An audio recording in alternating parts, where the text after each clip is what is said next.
Il reste 2 mois. Ouais, 2 mois... En soi, 2 mois, ça passe comme ça. Hein. Ça passe à une vitesse de fou. Ouais, 2 mois, on devrait se préparer maintenant. Hein. Je pense que ça va être le sujet de cette vidéo, alors. Je pars le choix. Dans 2 mois, il y a quoi? Tu sais pas ce qu'il y a dans 2 mois? Et dans 2 mois, c'est le Black Friday, c'est le Cyber Monday, c'est les préparatifs de Noël, c'est le meilleur trimestre pour le e-commerce, pour le business en ligne, c'est tous les ans pareil, c'est tous les ans les mêmes vidéos. Et cette année, et aujourd'hui, et maintenant, je vais t'expliquer ce que j'ai fait les précédents Black Friday, comment j'ai réussi à faire des sous, comment j'ai vendu ces petites barres là, des dizaines, des centaines, des milliers de fois. Et j'ai été surpris, si j'avais pu m'y prendre un peu plus à l'avance, avec Paul on se serait pris un peu moins de murs. Mais maintenant on est rodé, on a notre produit qui marche, qui gagne à fond. Ça me dérange pas du tout de le partager parce que c'est dans ma thématique. Avant que vous arriviez à avoir la même configuration que moi, il va pas y en avoir beaucoup. Et vous savez quoi, je vais même vous montrer exactement comment j'ai fait pour vendre ça. Comment notre combo avec Paul, où lui fabriquait et moi je faisais le marketing, ça a été un super duo. Mais je peux vous dire que c'était pas facile. Et de l'idée de se dire je vends un produit jusqu'à le vendre vraiment plein de fois, il y a des étapes. Hein. Et le but de cette vidéo, c'est que vous sachiez exactement, là je vais être très précis, quelles sont les étapes qu'on a faites pour arriver à ce qu'il y ait des tonnes et des tonnes de commandes tous les jours. Parce que c'était le cas. C'était vraiment fou. Et vous savez que ça a été mis en pause parce que... Oh, je vous dirai à la fin pourquoi ça a été mis en pause. Et si ça va reprendre ou pas. Alors, accrochez vos ceintures. Parce que tout a commencé. Une nuit d'automne. Où Paul et moi, on s'est regardés en se disant, mec, il nous faudrait peut-être plus de thunes. Et on a vendu des barres. Pourquoi je suis toujours long à démarrer les vidéos? Je pourrais juste attaquer en disant salut, je vais vous partager un tuto sur le Black Friday, regardez comment j'ai vendu ça, point barre, et on aurait déjà commencé la vidéo. Là ça fait 3 minutes 10 que je brasse de l'air, dommage que vous n'êtes pas en face de moi pour me mettre une petite baffe, ce que je mériterais des fois, mais je la fais pour vous, ok? Oh, trop. J'ai toujours pas commencé du coup, et j'ai mal à la joue. Idiot. Est-ce que c'est peut-être des soucis de concentration? En plus je joue avec cet élastique depuis longtemps. Il est encore à portée de ma main. Stop! Commence cette vidéo. Alors tout a commencé avec cette photo. Cette photo où je tiens la barre à une main, comme si elle était méga légère et à la fois méga lourde. Ça me butait la main de tenir comme ça, mais c'était un peu le concept déjà de cette photo, c'était de montrer que on pouvait la trimballer partout. Et cette photo comme ça montrait clairement qu'elle était légère et que même un enfant pouvait apporter avec son pote. Enfin bon, c'était l'idée.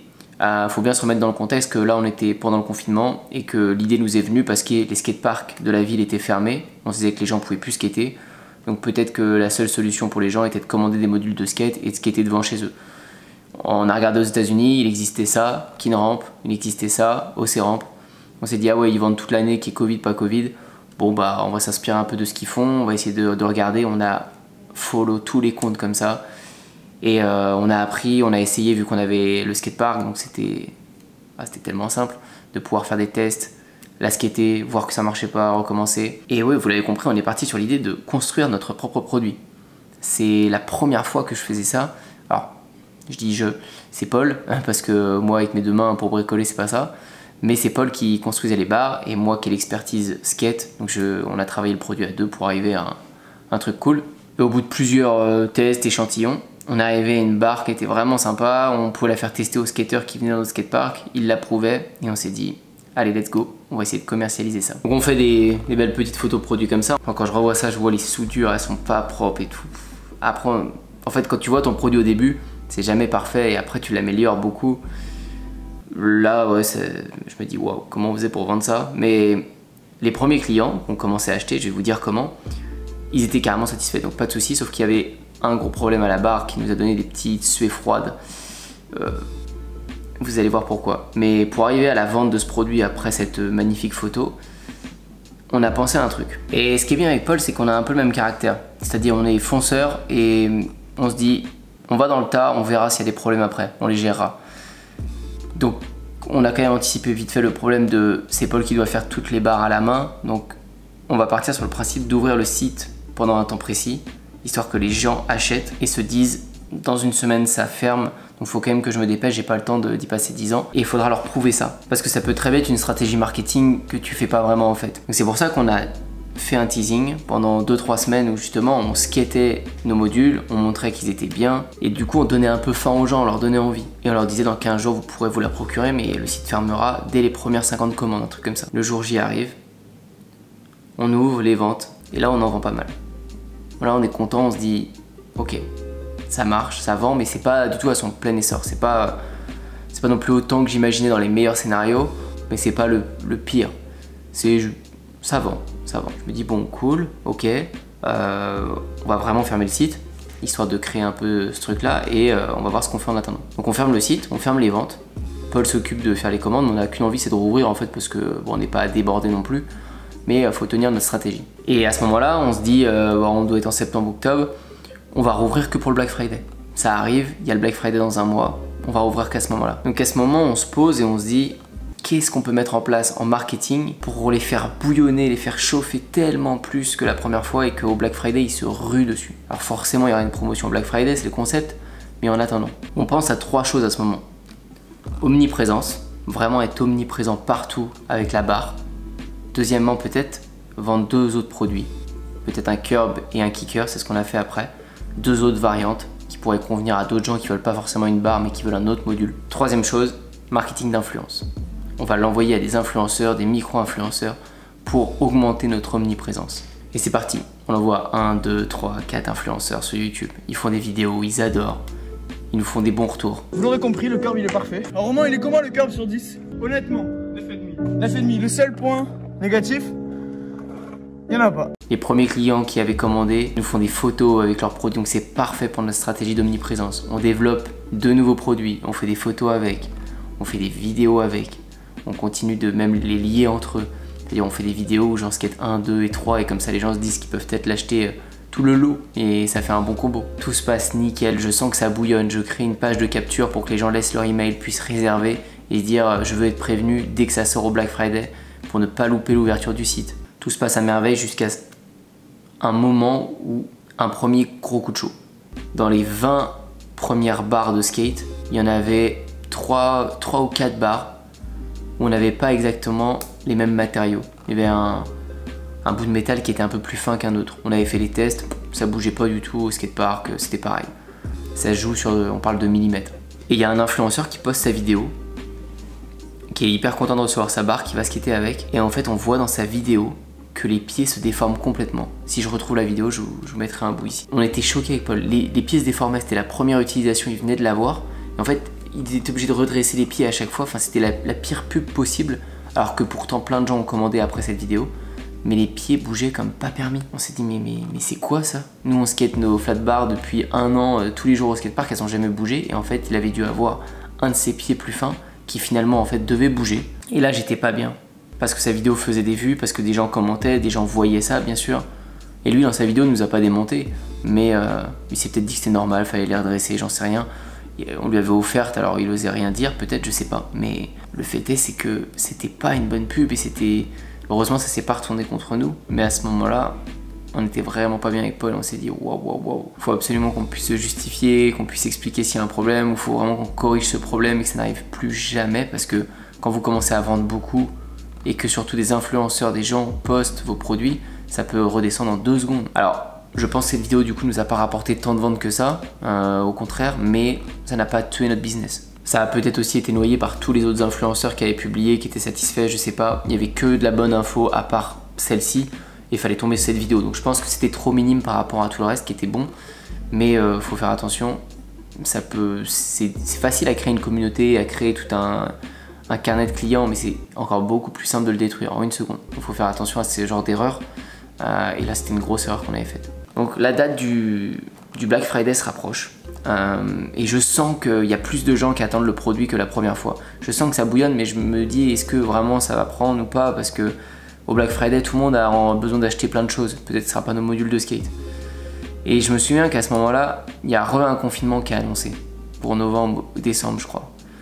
Et ça joue vraiment en notre faveur parce que les gens vont ne plus encore pouvoir aller au skatepark. On se dit que ça va nous donner un coup de pouce. Et quelques jours avant que ça réouvre, qu'on ouvre le site, j'envoie des mails à la base qui se sont préinscrits, qui voulaient être tenus au courant plus tôt. Je leur dis ça va arriver, etc. Et le jour du Black Friday, on ouvre le site.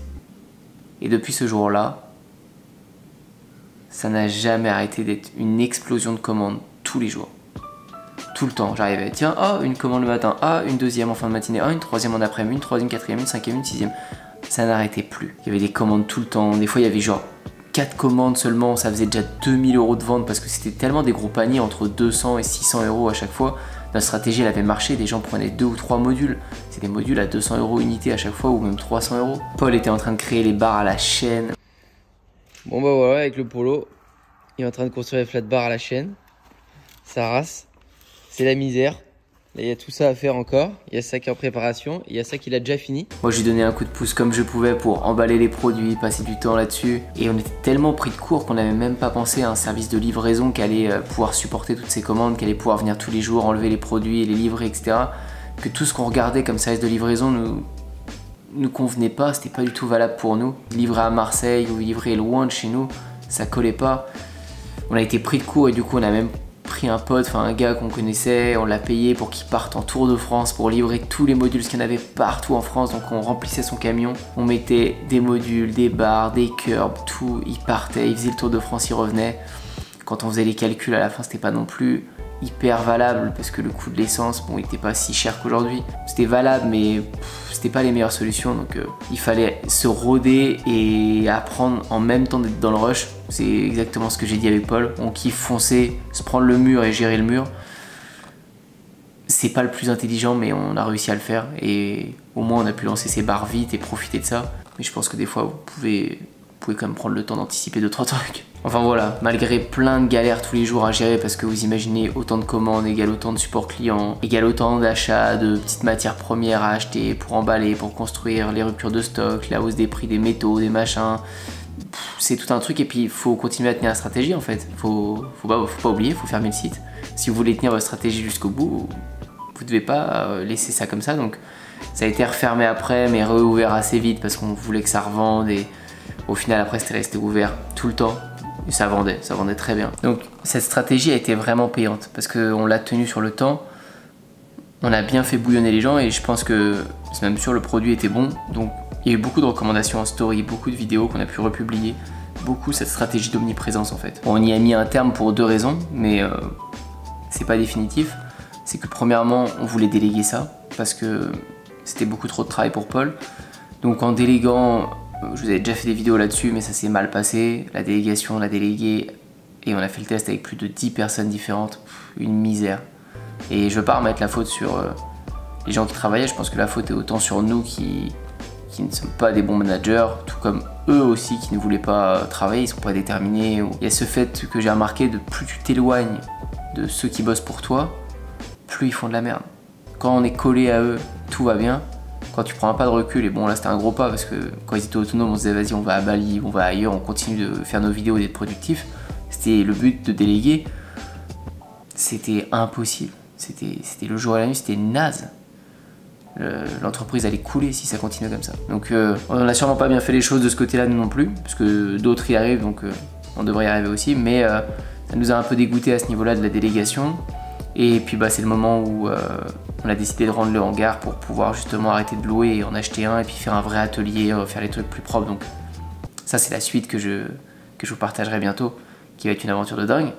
Mais voilà, c'est pas un point définitif et on a très hâte de reprendre ça et de faire des choses énormes là-dessus parce que maintenant on sait ce qu'ils vendent, comment le vendre, etc. Il y a eu des publicités beaucoup sur Google Shopping aussi, il n'y a pas eu que cette stratégie de communauté, mais ça a été l'élément déclencheur. La suite après ça, ça a été, il y avait du budget, il y avait bien plus de choses en grand à faire, donc vous savez, hein, ça a été de mettre la mini rampe dans la forêt pour faire notre pub du coup sur des beaucoup plus gros modules. Ça a été de faire une rampe chez l'influenceur Scoot de Street qui a je sais plus d'1 million d'abonnés. Donc c'est que des placements par-ci par-là en plus gros que ce qu'on avait déjà fait avant. Là où on faisait avec des micro-influenceurs, on leur donnait nos modules. Là on allait donner nos modules à des énormes influenceurs ou carrément à des villes comme on a fait avec le Cap Ferret pour faire parler en gros. Et là c'est là qu'on a lancé toute notre activité de rampe et c'est ce qui nous rémunère le plus dans cette entreprise. Mais d'une petite stratégie, on a fait de l'argent qu'on a réinvesti pour la faire en plus grand. C'est ça que vous devez faire, appuyer sur ce qui marche. Mais pour trouver ça, ce qui marchait, il a fallu du temps avant. Là, je vous parle de la fin, mais le début était long. c'est pas aussi simple. Donc voilà pour ça. Peut-être que dans une prochaine vidéo, je vous partagerai exactement l'histoire précise des rampes, comment ça s'est fait, etc. Parce que c'est la suite de ça. Même si je vous ai toujours donné des petits bouts, je vous ai toujours expliqué un petit peu cette histoire, mais je vous ai jamais fait dans le détail de comment ça s'était passé, tout le cheminement, avec les images. Et encore, je vous sors quelques images, mais j'en ai des tonnes et des tonnes, parce que je prenais tellement tout en photo. Alors aujourd'hui, j'ai une question pour vous. Alors c'est une question, c'est plus une demande, et c'est important parce que c'est pour une prochaine vidéo. Donc si vous voulez faire un effort, même si vous le faites à chaque fois, vous êtes au top à chaque fois pour répondre aux questions, pour commenter. Je vous remercie pas assez, enfin je vous remercie toujours, je réponds à vos questions, mais je vous remercie pas ici, donc je vous remercie là. Et aujourd'hui, pour préparer un interview, on s'est mis d'accord avec la personne avec qui je vais interviewer de répondre à vos questions. Donc si vous avez des questions sur la création d'entreprise au début, sur votre business en ligne, sur la gestion de votre boîte, sur les bénéfices, chiffre d'affaires, etc., tous ces termes-là, allez-y sur vraiment votre entreprise en ligne, sur ça peut être plutôt la structure, ça peut être sur plein de choses. Envoyez vos questions et on va faire un tri. Alors on va dire 1 à 3 questions par personne maximum. Vous me les mettez en commentaire ici ou si vous voulez en message privé sur Instagram et je garderai ça de côté et bientôt j'y répondrai avec une personne bien compétente, vous allez aimer. Bon par contre n'oubliez pas de liker et de vous abonner à cette chaîne. Je vous dis à très bientôt pour la prochaine.